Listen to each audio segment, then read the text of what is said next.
mais uma vez, paz do Senhor Jesus. Amém. Nós estamos em pé, vamos ler a Bíblia Sagrada no Evangelho segundo Mateus, capítulo de número 7, os versículos 24 ao de número 29. Bendito seja para sempre o nome do Senhor Jesus.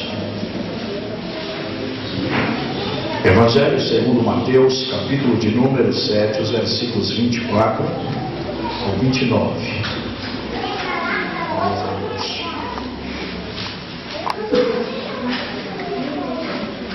Amém, meus irmãos? Todo aquele, pois, que escuta estas minhas palavras e as pratica, assemelhá-lo-ei ao homem prudente que edificou a sua casa sobre a rocha.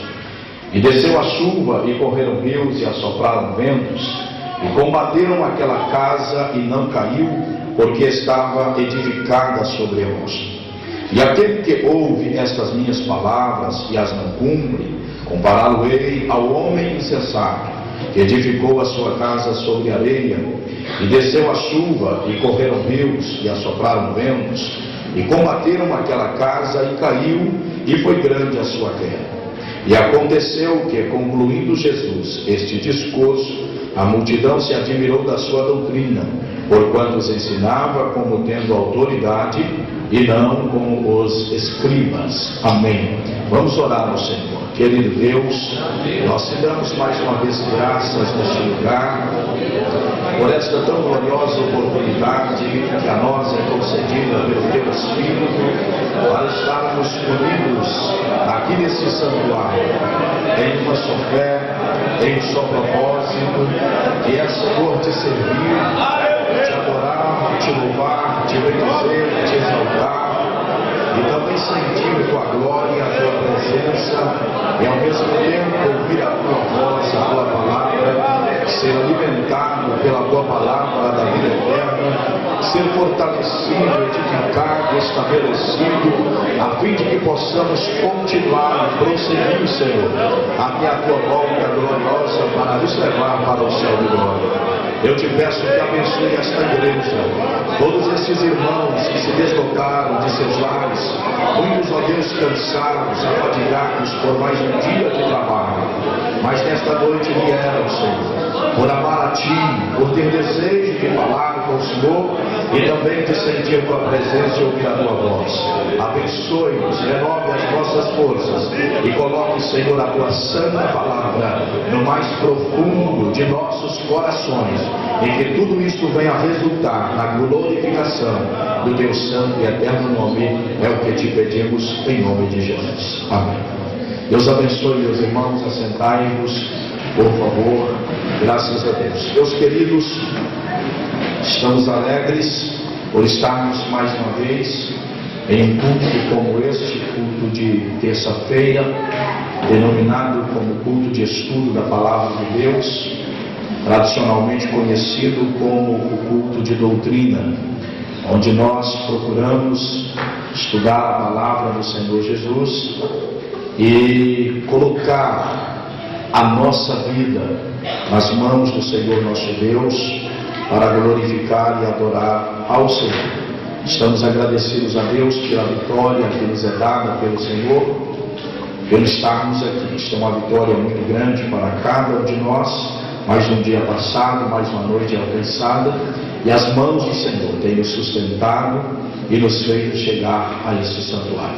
Que Deus abençoe, portanto, a sua igreja, todos os que estão presentes, em nome do Senhor Jesus. Que Deus prossiga abençoando cada um dos irmãos para a sua glória e para seu louvor.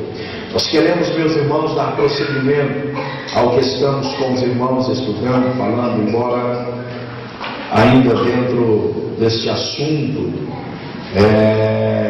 do Sermão do Monte, explicado, ministrado pelo Senhor Jesus, quando ele fala sobre as características dos que são súditos do seu reino. No versículo de número 7, ele aborda a questão da misericórdia, a qual é necessária para a igreja do Senhor Jesus que está sobre a face da terra. Levando em consideração a expressão do Senhor Jesus em Lucas 6 e 36, onde ele está dizendo que nós devemos ser misericordiosos, porque também é misericordioso o nosso Pai que está no céu. Uma vez servindo ao Senhor Jesus, Ele estando na nossa vida, dominando o nosso viver, como na manhã do domingo, procuramos aqui com os irmãos estudar a luz da Bíblia Sagrada, em relação ao obreiro no domínio do Espírito de Deus. E ao mesmo tempo nós queremos dizer a igreja no domínio do Espírito de Deus. Automaticamente, a vida de um obreiro no domínio do Espírito de Deus, nós haveremos de ter a compreensão exata de que a igreja também será dominada pelo Espírito de Deus, todos os irmãos, e assim será uma bênção para a obra do Senhor sobre a face da terra. Portanto, meus irmãos, é necessário, é importante, e nós devemos dizer, é de suma importância que a igreja do Senhor Jesus conheça o que é misericórdia. Até porque o Senhor Jesus Cristo, ao ser abordado por aqueles que sempre lhe defrontavam, ele disse: misericórdia quero e não sacrifício.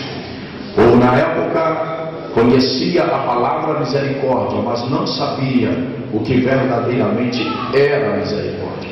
E o Senhor Jesus veio nos ensinar a respeito disso. Quando o Senhor Jesus está dizendo que cada um de nós devemos ser misericordiosos, e ao mesmo tempo afirmando que felizes são os misericordiosos, porque eles alcançarão misericórdia, isso revela dois tempos na nossa vida: o tempo de plantar e o tempo de colher. Se hoje é dia de semear, amanhã será dia de cegar. Nós precisamos ter consciência disso. O que você oferece hoje, você pode estar recebendo amanhã. O que você entrega hoje, você pode receber de volta amanhã. Lembre do ensinamento de Salomão em Eclesiastes, se não estou equivocado, capítulo 11. Lança o teu pão sobre as águas, e depois de muitos dias o acharás. Quem é misericordioso, nós podemos ter certeza, alcança a misericórdia. Essa expressão, ela é de Cristo. E eu tenho dito uma coisa aos irmãos: a igreja do Senhor Jesus, ela tem de ser uma igreja ativa, no sentido à sã doutrina, aos ensinamentos da palavra do Senhor nosso Deus. Mas não podemos perder de vista também os ensinamentos da palavra, onde nós estávamos embasados com os irmãos, capítulo 6 de Gálatas, versículo de número 1. O apóstolo Paulo está dizendo que quem corrige a igreja são os espirituais. E ele diz: com espírito de mansidão. Exatamente, meus queridos, porque nenhuma correção sem misericórdia produz fruto. Agora, toda correção com misericórdia é frutífera. Disto nós podemos ter certeza. Quando o Senhor Deus, Ele está trabalhando através das nossas vidas, nós podemos ter certeza, veremos o resultado, colheremos os frutos para a glória do nome do Senhor Jesus. Prosseguindo ao assunto, nós estamos falando sobre o chamado ministerial, a vida ou a obra de Deus na vida do obreiro. E nós estamos falando com os irmãos um assunto muito importante. E eu quero que você, por favor, abra agora a sua Bíblia, a carta do apóstolo Paulo aos Efésios, capítulo de número 4. Os irmãos devem recordar que nós continuamos aquele assunto em relação à pessoa de Jacó, um excelente pastor no sentido de pastorear ovelhas, e que biblicamente ele traz para mim e para você, para nós obreiros, e ao mesmo tempo para a igreja em geral, ele traz lições para as nossas vidas extraordinárias. Não podem, não devem ser esquecidas as lições que nós tiramos da pessoa de Jacó quando nós adentramos a sua biografia segundo a revelação da palavra do Senhor nosso Deus. Cuidado daquele homem. E nós estamos falando agora sobre a escada de Deus na vida de Jacó. Os irmãos recordam, e eu creio que os irmãos recordam bem, sobre o que é que nós estamos falando em relação à escada na vida de Jacó. Eu disse aos irmãos que nada mais, nada menos é que o Senhor dizendo para Jacó: a partir de agora, você não força a porta, você não cria condição. Eu estou colocando uma escada na sua presença e eu vou proporcionar para a sua vida o que você precisa.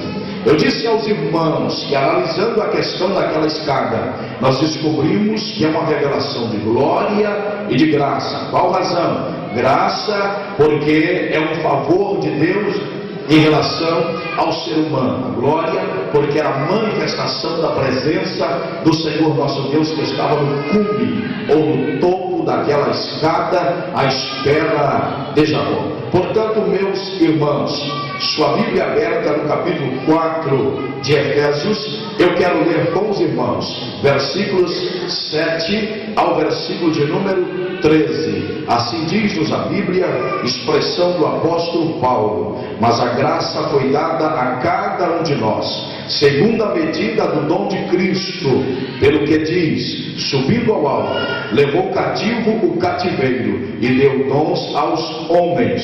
Ora, isto ele subiu, que é, senão que também antes tinha descido às partes mais baixas da terra?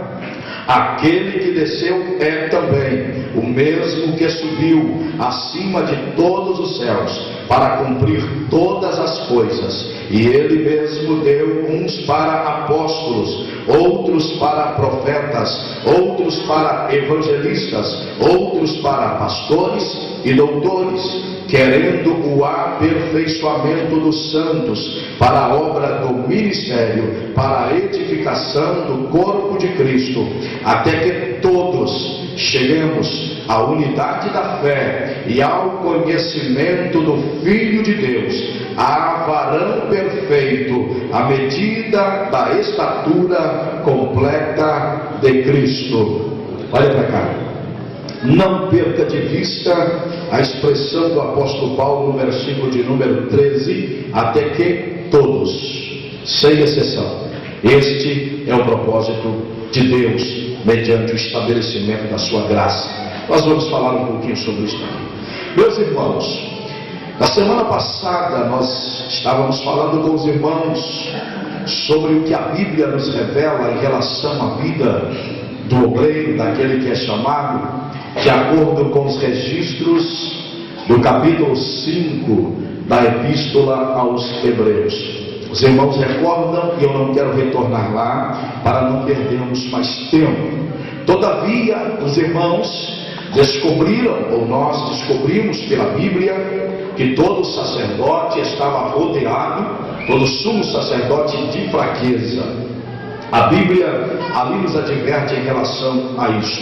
Todos eles eram tomados por Deus para servir aos homens, a favor dos homens, naquilo que era concernente, ou que é concernente às coisas de Deus.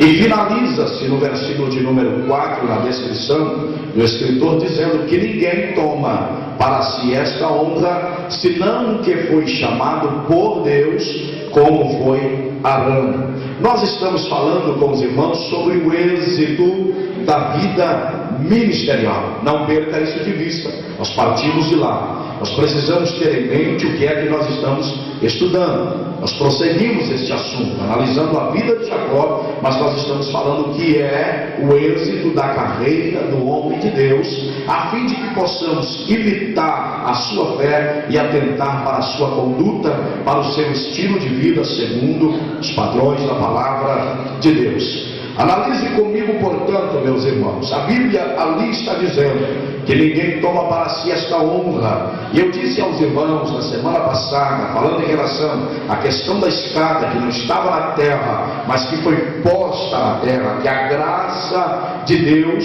em favor do ser humano. É a graça de Deus para nos proporcionar aquilo que nós precisamos, que nós dependemos da parte de Deus. E que sem essa escada, veja bem, não haveria acesso.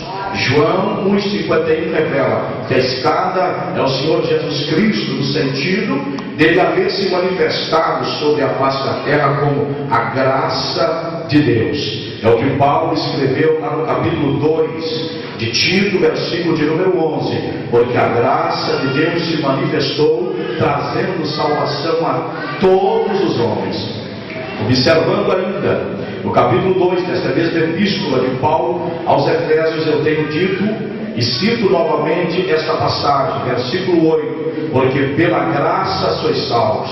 Analisando a descrição de Jesus Cristo, no capítulo 14 do Evangelho de João, versículo de número 6, ele está dizendo: eu sou o caminho, a verdade e a vida. Ninguém vem ao Pai senão por mim. Entenda, irmãos, ele é essa escada, ele é a graça, ele é a escada, ele é o caminho. Ele não disse ninguém vai ao Pai senão por mim. Ele disse ninguém vem ao Pai, porque ele é o caminho, porque ele é a escada. É através de Cristo que nós chegamos a Deus. Sem Cristo não chega a Deus. Sem Cristo não há céu. Significa dizer, sem a graça também não há Deus. Sem a graça não há céu de glória. As coisas acontecem desde a nossa salvação. É pela graça de nosso Senhor e Salvador Jesus Cristo. Portanto, nós estamos falando que a graça, ela foi proporcionada para que nós venhamos compreender que é ela que proporciona o nosso chamado ministerial. Todos aqueles que entenderem, compreenderem que são chamados, vocacionados pela graça de Deus, ele nunca baterá no seu peito e pensará que é alguma coisa. Como disse o profeta Jeremias, ele nunca deixará de crer no Senhor, de confiar no Senhor, para confiar no braço de carne. Porque quem compreende o que é os tesouros da graça, ele sabe que ele não pode nada e que ele depende completamente do Senhor nosso Deus. Exemplo claro, na condição de pregador e de pastor, na condição de membro, eu e você, nós estamos aqui pela graça de Deus. Ai de nós, se faltar a graça do Senhor.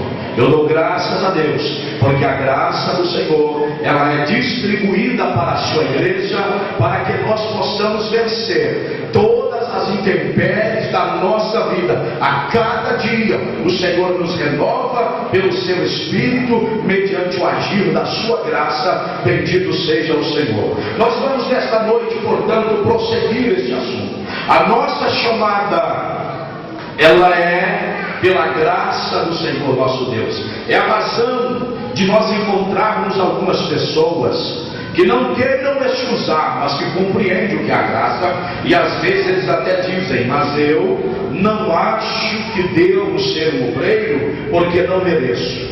Todos aqueles, preste atenção a dois pontos a observar. Todos aqueles que compreendem a questão da graça, quando ele vê da parte de Deus este peso pesando nas suas costas, é como que se ele quisesse excusar, mas ao mesmo tempo ele reconhece que a graça que está proporcionando, porque até por uma razão, se ele fosse alguma coisa, a graça não proporcionava. A graça, ela não proporciona para quem é, a graça proporciona para quem não é. Isto é bom nós entendermos. Isto é bom nós sabermos. A graça só é proporcionada a quem não é, e não a quem já é. Observe a descrição do Senhor Jesus Cristo, a palavra descrita por Lucas 19 e o versículo de número 10. Eu não vim buscar os sadios, os que são bons sobre a face da terra. Eu vim buscar os que estão doentes. Os sadios não precisam de médico. Eu vim trabalhar na vida deste povo que está podre pelo pecado, arrebentado, destruído, rejeitado pela humanidade, pela sociedade, que não tem valor, que estão jogados de lá. Eu vim tirar Bartimeu da beira do caminho. Eu vim quebrar os grilhões que prendia o gadareno. Esse tipo de pessoas que eu vim fazer deles homens segundo o padrão estabelecido pelo meu Pai. Meus irmãos, é pela graça do Senhor nosso Deus. Precisamos compreender essas coisas para a glória do nome do Senhor Jesus. Falando sobre isso, Nós vamos compreender aqui no capítulo 4 de Efésios, quando Paulo está falando sobre o tema do apóstolo Paulo, até o versículo de número 16, é a unidade na fé.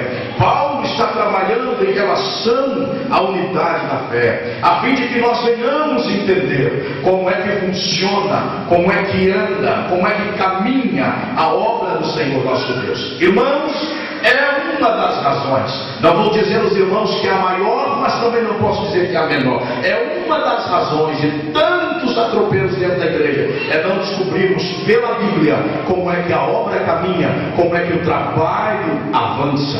É exatamente o que o apóstolo Paulo tem em mente, escrevendo para a igreja que estava em Éfeso e visando pelo Espírito de Deus os nossos dias, os dias de hoje. Tão necessário, paro para pensar, se naquela época Paulo sentia inspirado pelo Espírito de Deus para alertar a igreja em relação à necessidade de compreender o que é a graça de nosso Deus, a unidade que deve haver em relação à fé, eu paro para pensar, e em relação aos dias chamados os dias de hoje, muito mais nos dias de hoje. Naquela época em que o apóstolo Paulo escrevia, meus irmãos, ele travava vários combates e sérios combates contra o mundo espiritual, como sempre aprendemos isso aqui. Agora, observe, portanto, se naquela época o apóstolo Paulo travava, muito mais nos nossos dias, temos travado batalhas ferrenhas. Às vezes o adversário trabalha na vida de crentes, desculpe-me essa expressão, e ela é forte, mas ele trabalha na vida de crentes e os crentes desconhecem essa verdade, eles até ignoram essa verdade. É essa a razão de Paulo falar: não podemos, não devemos e não ignoramos os ardis do adversário.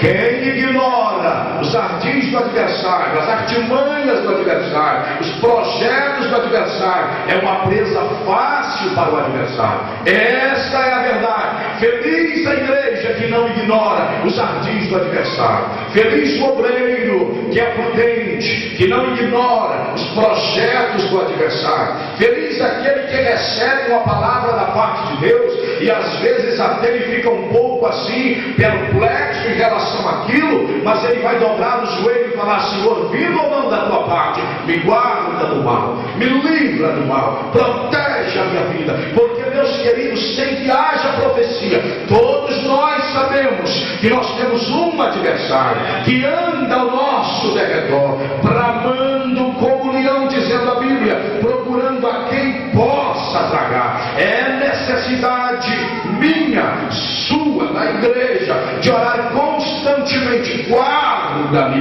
de todos os ataques do maligno, livra a minha mente, o meu coração, a minha vida, dá-me estrutura espiritual e não me deixa ignorar os ardis do adversário.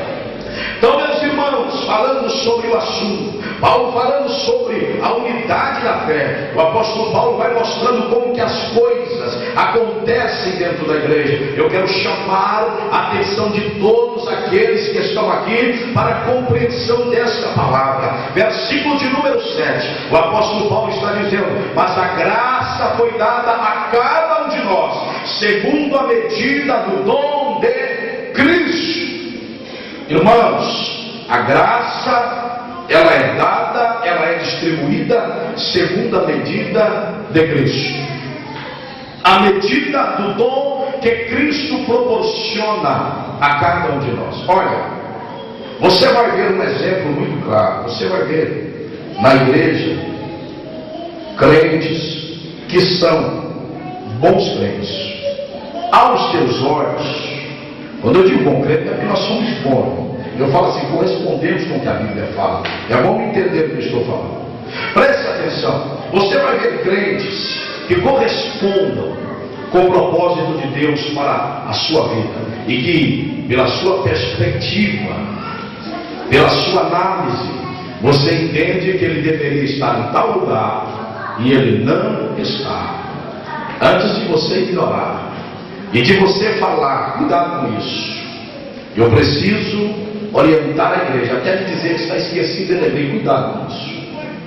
Estou falando nesta noite que é uma medida da graça de Deus para cada um de nós. Amados, eu quero fazer uma pergunta aqui nesta noite. Se os irmãos tiverem coragem, os irmãos vão responder em alta voz.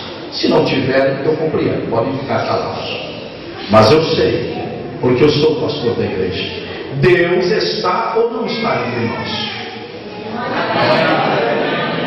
Nós estamos ou não estamos servindo a Deus? Então eu quero dar uma prova aos irmãos que a coisa dentro da igreja acontece segundo a graça. Meus queridos, as coisas dentro da igreja acontecem de acordo com a administração da graça de Deus. Exemplo, capítulo 11 de Atos dos Apóstolos. A Bíblia nos fala sobre a igreja lá em Antioquia. Você vai compreender que aquela igreja é uma igreja rica em relação à ministração da palavra de Deus. Olha para cá. Você já viu, você já passou, porque eu já, em cidade, em igrejas, por exemplo, que há, parece que uma ausência da palavra, até não por negligência da igreja, mas por dificuldade. Parece que quase não há pregadores lá dentro. Lá dentro encontra-se, veja bem, lá dentro encontra-se, há lá dentro um número pequeno de pregadores.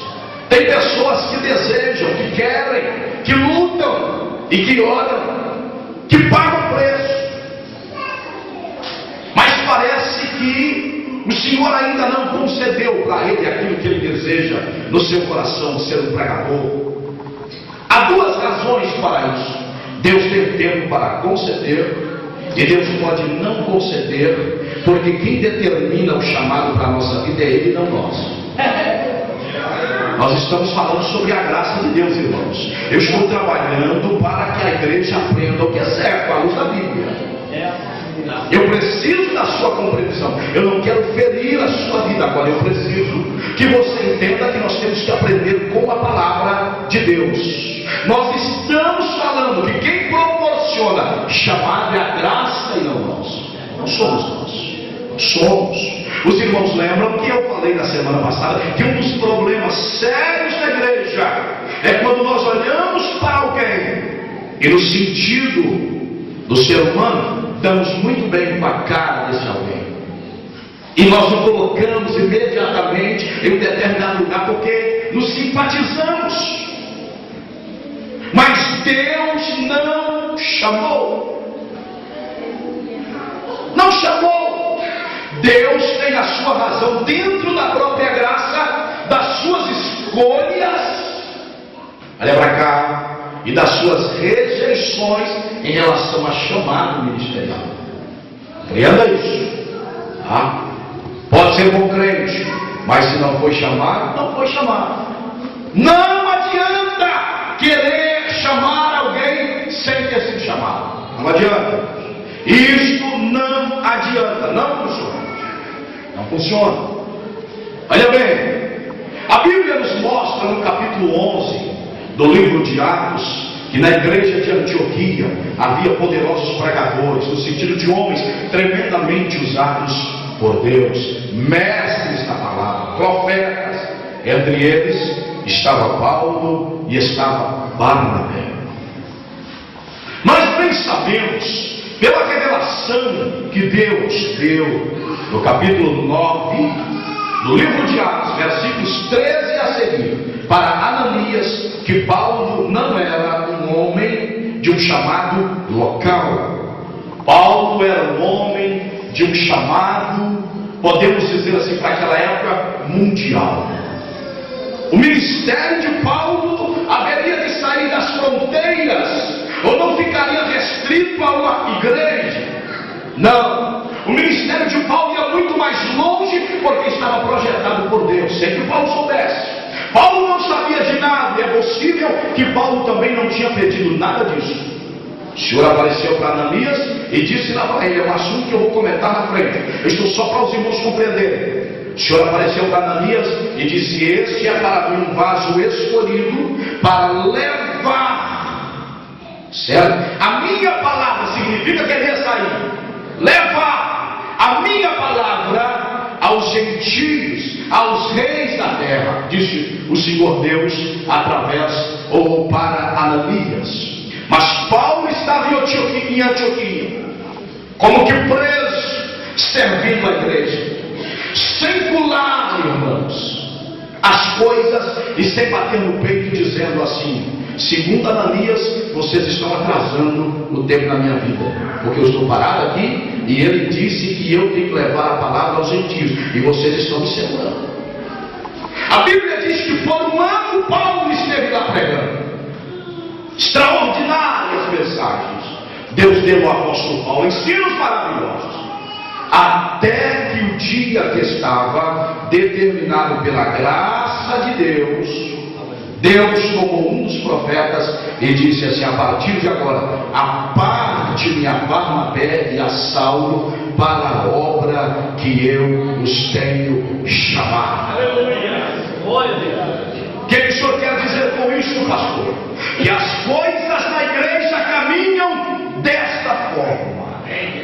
Se Deus está dentro da igreja, entre nós, você não pode ter a concepção de que você está esquecido, de que você é rejeitado. És ou não parte do corpo de Cristo. Olha para cá, irmãos. A Bíblia está dizendo como é que as coisas caminham, acontecem e andam dentro da obra de Deus. Nós estamos falando da unidade da fé. O problema, meus irmãos, é anteciparmos a hora. Exemplo claro: Deus haveria de fazer cumprir todas as promessas que Deus tinha para cumprir na vida do nosso irmão Jacó. Não precisava da mãe dele forçar a porta e criar situações. Pagaram o preço. Por qual razão? Porque criaram situações, forçaram portas. Deus tinha uma promessa, isso é suficiente.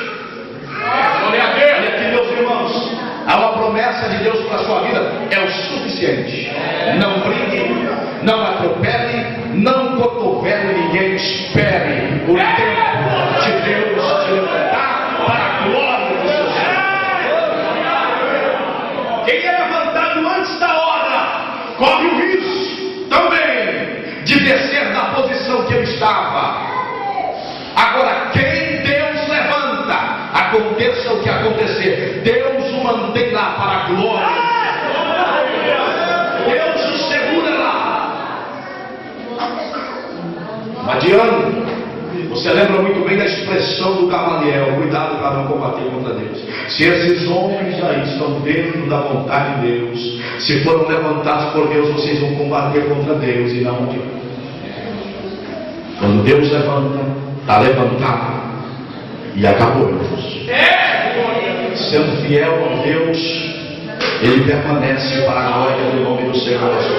Agora, compreenda uma coisa: a graça foi dada a cada um de nós segundo a medida do dom de Cristo.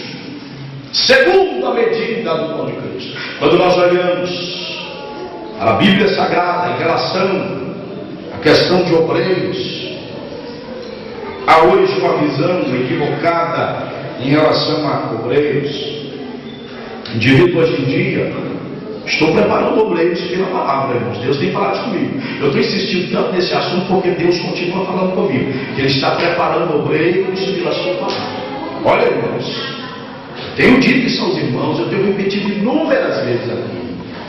São várias pessoas que estão aqui que vão sair para o campo. Eu já até orei, dizendo a Deus: quem é que vai ficar comigo então? Quem é que vai ficar aqui? São várias pessoas que estão aqui que Deus vai levantar, você gostando ou você não gostando. Isso está na graça de Deus. Deus vai deslocar o pé deles daqui e vai levar. Isso vai acontecer. Você crendo, você não crendo, você aceitando, você não aceitando, você achando que o pastor devia ter mandado, não ter mandado, e a graça está mandando. Deus está estabelecendo essas coisas. Agora, no preparo para os obreiros, nós precisamos aprender de acordo com a Bíblia em relação a quê? Quando o indivíduo é chamado para servir a Deus, exemplo, auxiliar, não é garantido que ele será um diácono, pode ser auxiliar o resto da vida. Os irmãos estão me entendendo? Há uma medida da graça de Deus para cada um de nós. Não significa que separarmos alguém para servir como auxiliar, ele não deve ter na mente o seguinte: daqui a 3 anos eu sou pastor. É a razão de algumas pessoas não crescerem chamado ministerial. É a razão de algumas pessoas não ir para frente. Nós temos um problema sério, irmãos, no dia de hoje, de pessoas que vê os outros indo e fica pensando que é ele que deveria estar no lugar da vida. Eu estou dizendo aos irmãos como é que as coisas acontecem dentro da obra. Você pode ter mais conhecimento. Isto para Deus não é nenhum problema. Quem capacita é Deus. Quem levanta é Deus. Quem usa é Deus. E quem é o dono da obra é Deus. Temos que entender essas coisas. Eu ouvi uma vez alguém, pastor Elias lembra disso, naquela época, naquela altura, ao chegarmos a esta nação, eu ouvi alguém à frente da igreja, pastor de uma igreja. Nós não podemos ignorar, até porque ele é o pastor da igreja, e ao mesmo tempo, meus irmãos, Deus até nos prova em relação a isso. Mas ele olhou para mim, 26 anos, evangelista. Sabe qual foi a palavra dele? Quantos anos tu tem? 26 anos. É um ministro? Mas sou, eu não recordo, eu não pedi, eu não corri atrás disso. Me chamado, vocacionado por Deus. Ele me apresentou um ancião daquela igreja naquele dia, e ele veio mais novo que o ancião, tinha metade da idade do ancião. Mas me apresentou um ancião aí de 68 para 70 anos, disse: está vendo, meu irmão? Citou o nome dele. Sim, ele tem tantos anos, eu não lembro mais, mas ele estava menos de 70 anos. Ele não passa de um ancião, e tu com 26 já é um ministro. Automaticamente nós não vamos discutir, né, irmãos? Mas poderia ter perguntado para ele: você tem a metade da idade dele, já é pastor. Como é que tem isso? Há aqueles que não compreendem a chamada do outro de forma nenhuma, e ele acha que ele é o ideal para estar no lugar daquele que já foi. Isto é errado. Nós estamos falando nesta noite como é que as coisas andam dentro da obra de Deus. O que cada obreiro precisa fazer em cada posição? Servir a Deus bem nesta posição. Isto é o que nós devemos fazer. As outras coisas vão acontecendo segundo a ministração da graça de Deus em favor de nossas vidas. Quantos obreiros do passado que morreram, que partiram para o Senhor como diácono e como presbíteros, irmãos, perto deles parece que a gente está muito devagar,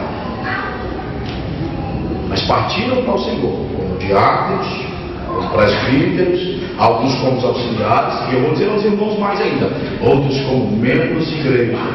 Perto deles nós estamos muito devagar. Nós precisamos perceber isso. Precisamos ter a compreensão dessa verdade.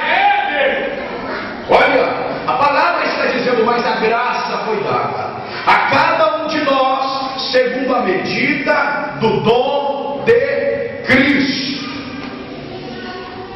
Cada obreiro, sendo chamado, deve servir a Deus bem na posição em que foi chamado, mas sem, preste atenção, mas sem estar lutando, criando situação pela sua própria mão para chegar onde Deus não projetou para ele chegar. Não é todos que vão ser pastores, não é todos que Deus chama para ser evangelista, Não é todos que Deus chama para ser presbíteros.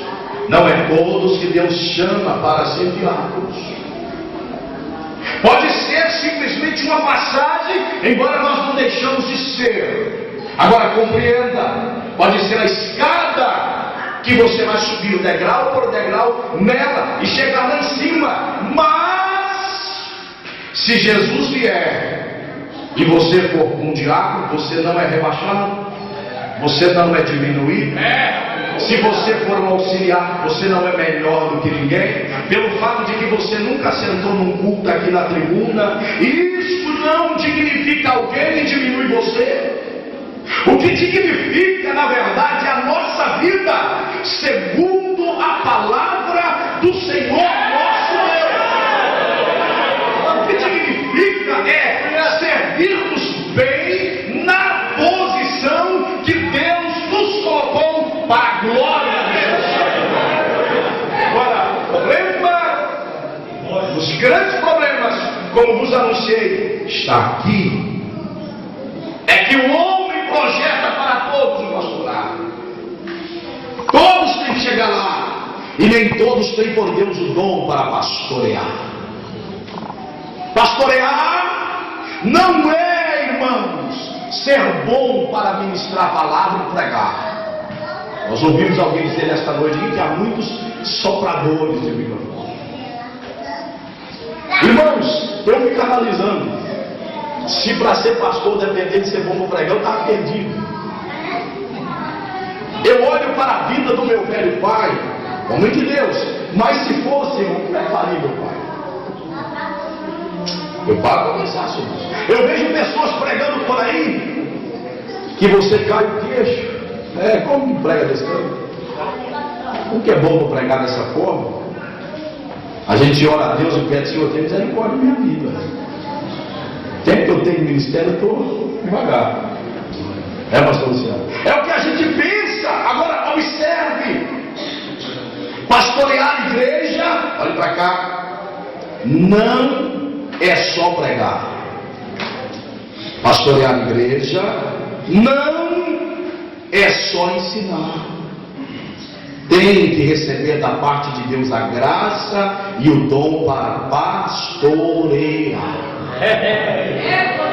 Irmãos, vamos longe não, porque tem pregadores bons por aí. Se você colocar ele na frente da igreja hoje, isso aqui, irmão, não é falar mal não, é realidade. Ele arrebenta a igreja de hoje para amanhã, não está escrito.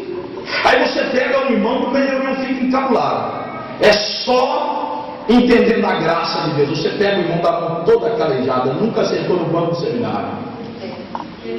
Se você perguntar para ele como que a Bíblia às vezes é dividida, ele tem dificuldade, mas ele pastoreia a igreja com uma graça, com uma habilidade. O que significa isso? Chamado por Deus para pastorear.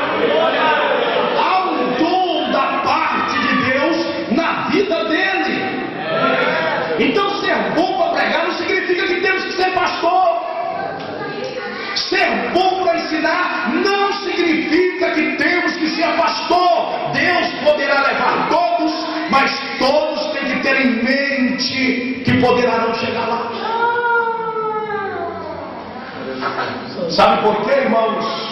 A razão de nós não compreendermos essas coisas que eu disse aos irmãos, só compreendemos se nós compreendemos a graça, é que a gente levanta contra pastor.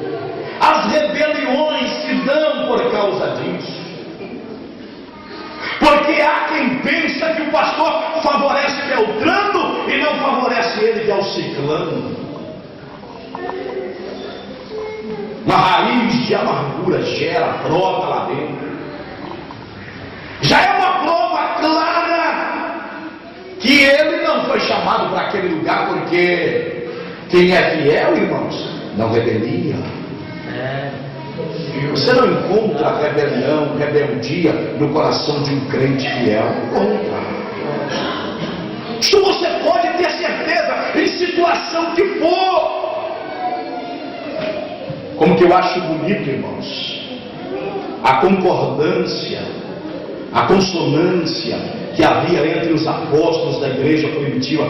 Paulo com aquele vasto conhecimento, pregar igual aquele homem. Que coisa maravilhosa. discorria sobre tudo, tampava a boca de todos aqueles que queriam calá-lo. Autoconhecimento, cheio de graça e de poder. Ele diz: em nada fui inferior a eles, mas contudo menor deles. Submeteu-se ao que Deus havia estabelecido por Cristo através dos apóstolos. Pedro, analisando as Escrituras, os ensinamentos do apóstolo Paulo, admirou-se e escreveu na sua carta dizendo: Paulo escreveu coisas tão profundas e de difícil compreensão que há quem torça e não consiga compreender. Todavia, este Paulo de quem nós estamos falando se considerava como um abortivo, como um que não merecia, como um que não era, como um que não podia. Ele tinha Pedro como destra ou coluna, melhor dizendo. Ele tinha Pedro e mesmo Tiago como colunas da igreja naquela época. Se considerava até inferior. É a razão de nós percebermos porque que Deus levantava Paulo como um gigante na evangelização e na pregação da sua mensagem para a glória do seu santo. Aleluia! É Paulo que nos mostra como é que estas coisas acontecem dentro da igreja. Nós precisamos compreender isso. Por mais crente que você seja, não questione estas coisas. Agora faça o seguinte: ore sempre a Deus dizendo: Senhor, a minha vida está em tuas mãos e está disponível para a tua obra. É só o Senhor chamar. É só o Senhor chamar. Aleluia! Glória a Deus. Porque somos alistados para a peleja. Glória a Deus. Há coisas que você ignora na vida de uma pessoa e consegue ver na vida de outro, mas de uma forma errada. Por exemplo, olhe para cá: estrutura espiritual. Nós só conhecemos pelo passar dos dias convivendo com alguém, e quem conhece a estrutura espiritual a fundo é só Deus, que pode ir lá na profundeza, lá no íntimo do coração do ser humano e sondar tudo. Só Deus. E é por isso que nós pensamos: devia o fulano estar nesse lugar, mas colocaram o Beltrano. Qual razão? Deus ainda está trabalhando na sua estrutura espiritual. Nós precisamos compreender essas coisas. Amados, nenhum cargo, nenhuma posição, nenhum dom ministerial, porque são dons, deverá ser concedido porque nós gostamos de alguém, porque achamos que vai dar certo, sem ter da parte de Deus uma direção para a vida deste, para a vida daquele, ou para a vida daquela. Tem que ser segundo a vontade do Senhor nosso Deus e para a glória do seu santo nome. O assunto é: a graça proporciona um chamado. É a graça que proporciona um chamado. Paulo está dizendo, portanto, que a graça foi dada a cada um de nós, mas segundo a medida do dom de Cristo. Versículo, irmão, de número 11. Até porque na realidade o apóstolo Paulo está dizendo aqui no versículo de número 8 que o Senhor Jesus, subindo ao alto, levou cativo o cativeiro e deu dons aos homens. Ele instituiu o que Paulo vai falar aqui abaixo, quando ele prossegue esta palavra, e no versículo de número 11 ele está dizendo: e ele mesmo, ele quem? O Senhor Jesus Cristo, aquele que subiu, aquele que desceu as partes mais baixas da terra, é o mesmo que subiu ao céu de glória, levou cativo o cativeiro e deu dons aos homens, diz a Bíblia Sagrada. Esse aí, o Senhor Jesus Cristo, que Paulo escreveu logo aqui atrás, dizendo que tem um nome sobre todo nome, ele mesmo, não é outro. Paulo é enfático na sua palavra, quando ele afirma: e ele mesmo, para que a igreja que estava em Éfeso soubesse que não era querendo o apóstolo Paulo, não era determinado determinação de Pedro e nem tampouco de Tiago. Era dele que está no céu, à direita de Deus, e que tem o comando de todas as coisas, e que é o cabeça da igreja, e que sabe quem é que funciona bem em cada determinado lugar na sua obra e para a glória do Senhor. Nós não podemos arrancar alguém de lá e colocar cá, quando o lugar dele ainda é lá. Não podemos, irmãos. Nós não podemos, temos que ter esta compreensão. É por isso que Paulo está dizendo, e ele mesmo deu. Aí ele fala sobre os dons ministeriais, que são 5. Ele fala sobre o primeiro, que é o apostolado. Depois ele fala, irmãos, sobre os profetas, evangelistas, pastores, e ele finaliza com doutores, que na sua Bíblia, se for a contemporânea, pode estar dizendo mestre, mas que é os doutores na palavra do Senhor nosso Deus. Portanto, meus queridos irmãos, quem dá nós estamos vendo aqui pela sua graça, conforme está registrado no versículo de número 7. É o Senhor Jesus. Nós não podemos, de forma alguma, querer que alguém seja pastor, quando ele mesmo não quer. Não podemos querer que alguém seja evangelista, quando ele mesmo não quer. Paulo está dizendo, e ele mesmo, não eu, não sou eu que determino. Quem determina é Deus. É por isso que o pastor sofre. Sabe qual a razão, meus queridos? Por não compreendermos como é que as coisas andam na obra de Deus. Aí o alvo da crítica é o pastor.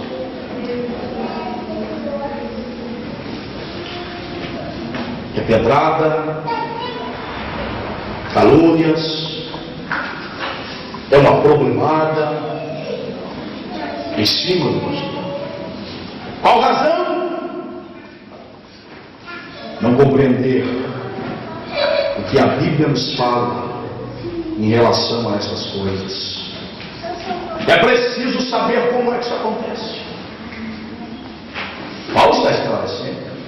Se nós não soubermos, é porque não temos o desejo no nosso coração de sabermos, de entendermos, de compreendermos, porque aqui o apóstolo Paulo está dizendo, e ele mesmo deu. Ele concedeu. É ele quem separou, constituiu, quem chamou para apóstolos, para profetas, evangelistas, pastores e doutores. Mas a igreja, tendo consciência que é ele mesmo que deu. Eu disse aqui no domingo pela manhã que todo obreiro no domínio do Espírito de Deus, ele é uma dádiva para a igreja. Aleluia. Olha que era algo que a igreja não tinha. A Bíblia está dizendo, ele deu,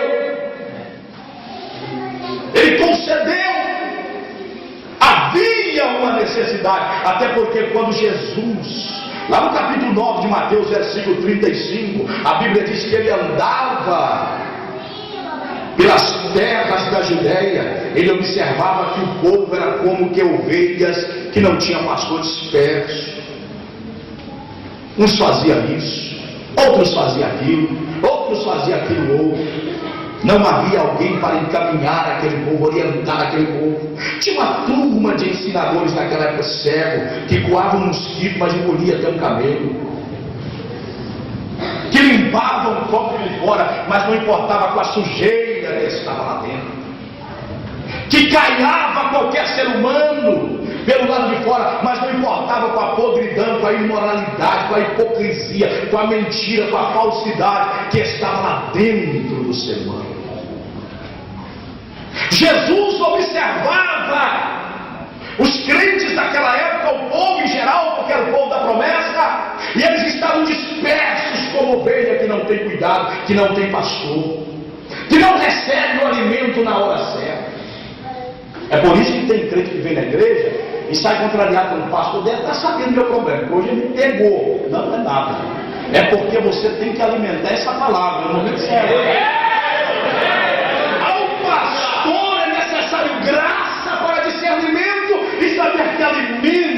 conceder à igreja as ovelhas que estão na hora aqui para alimentar. Esta é a preocupação de Jesus. Esse povo está dessa forma, não tem alimento na hora certa, não tem alimento adequado, não tem.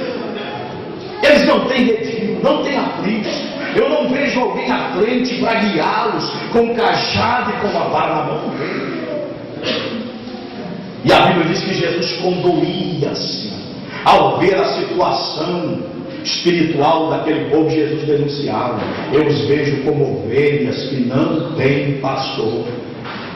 É a situação. Veja, meus irmãos, que havia necessidade de Jesus dar para a sua igreja que estava nascendo, conceder aquilo que eles não tinham. E aí o apóstolo Paulo está dizendo que ele mesmo deu, concedeu.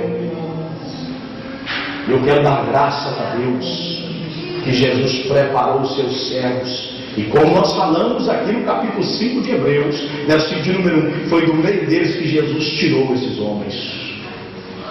É por isso que tem alguém, irmãos, olha para cá, que tem um problema para se submeter ao cajado do pastor, porque ele olha para o pastor e fala: mas não pode, esse camarada me pastorear, eu conheço ele há tanto tempo, quem que é ele? Não pode, eu conheço a vida dele. Deus que pensa, eu que tinha lá, a minha visão, eu sou muito mais melhor que ele, mais capaz do que ele, mais bem preparado que ele. E eu disse aos irmãos, estou dizendo que ele deu, e ele não foi buscar lá noutras terras, ele tirou no meio dos seus. Dentre os homens ele arrancou, selecionou, preparou e lhes delegou autoridade para estar em determinados lugares. E aqui, aqui, aqui e aqui. Olha, meus irmãos, que coisa maravilhosa aquilo de Jesus encontrar com Pedro depois de tê-lo negado por 3 vezes. Jesus encontra com ele e diz: Pedro, tu me amas? Porque ele próprio estava decepcionado e até entender a chamada foi embora. Pedro, tu me amas? É como se Jesus tivesse dito: tu ainda me amas?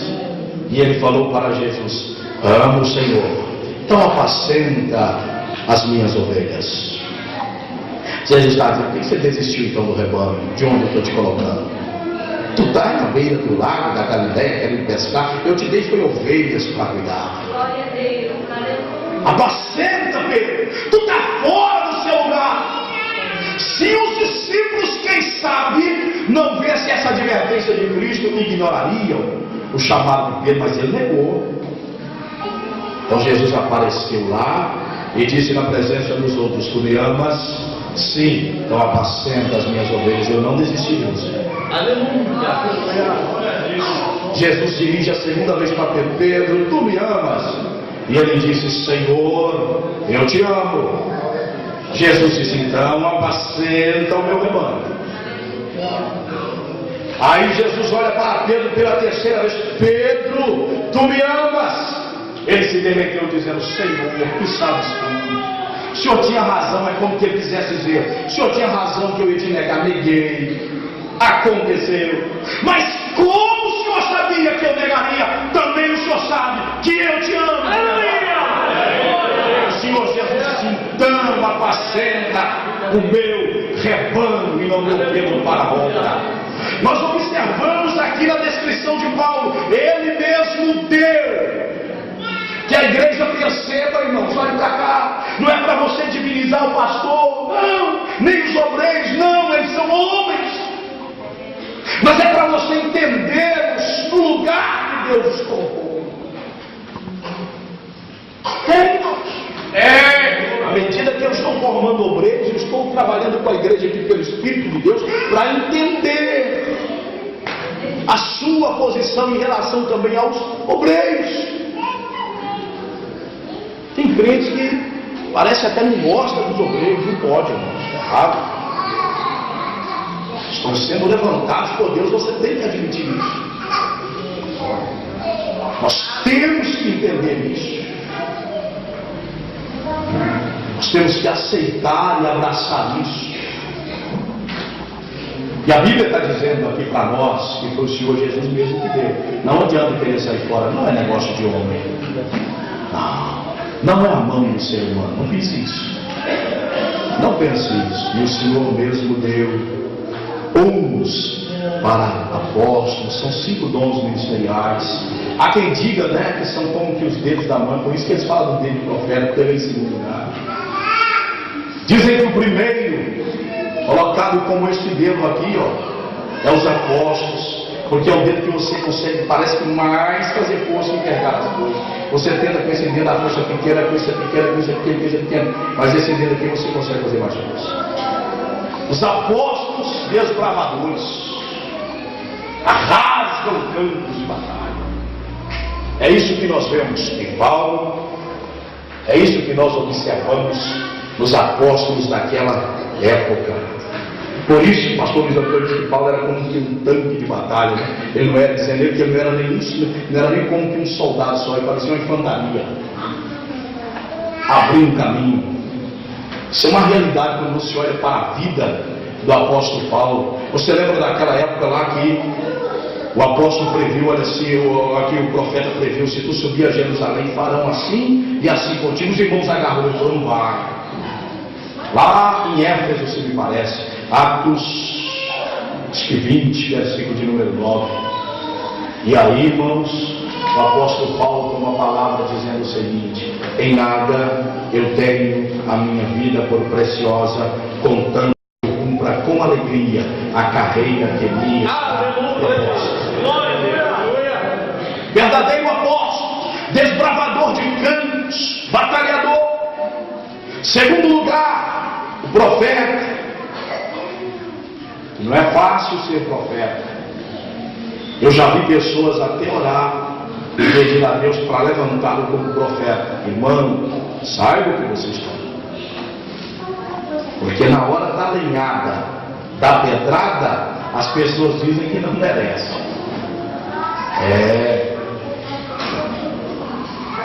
Amados, o Senhor Deus te escolheu para uma obra e é para esta obra que você vai. Ele determinou uma medida da graça na sua vida e é esta que você vai receber.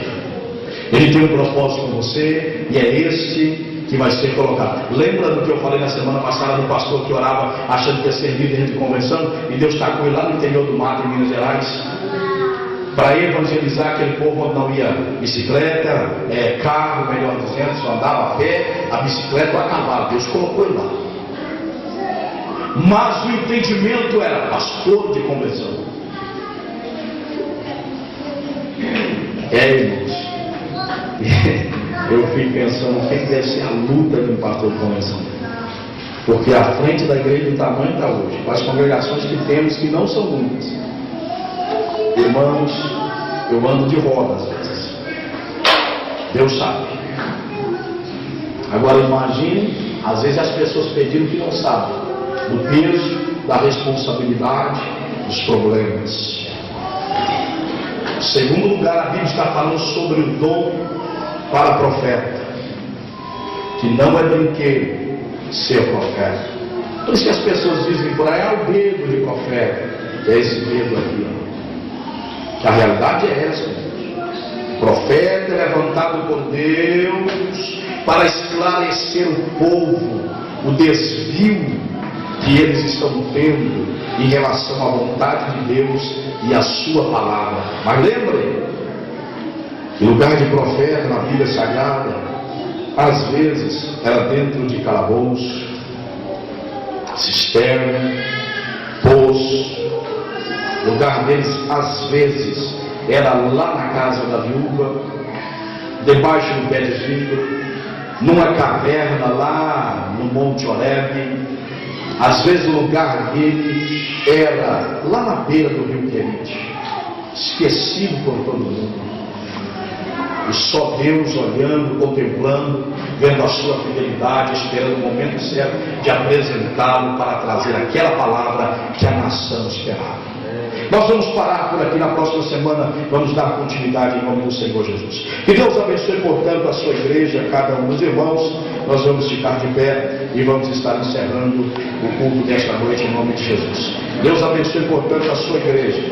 Eu faço oração rápida, questão de minuto, em favor da igreja e de todos aqueles que ouviram esta palavra, em nome do Senhor Jesus. Eterno Deus, nós queremos te dar graças neste momento. Quero orar ao Senhor agora, meu Deus, pela vida de cada irmão, cada irmã, cada obreiro, cada crente, cada servo e cada serva do Senhor, que nesta noite ouviu a tua palavra, recebeu a tua mensagem, que o Senhor possa colocá-la em nosso coração como palavra viva, que produza em nós, Senhor Deus, vida espiritual, vigor espiritual, e que nos faça entender, compreender qual que é a tua vontade para com cada um de nós, que venhamos assim desempenhar o nosso chamado, a nossa carreira, Senhor, de acordo com a tua vontade para a tua glória. Abençoe tua igreja, teu povo, Senhor, use-nos para a tua glória. Amém. Amém.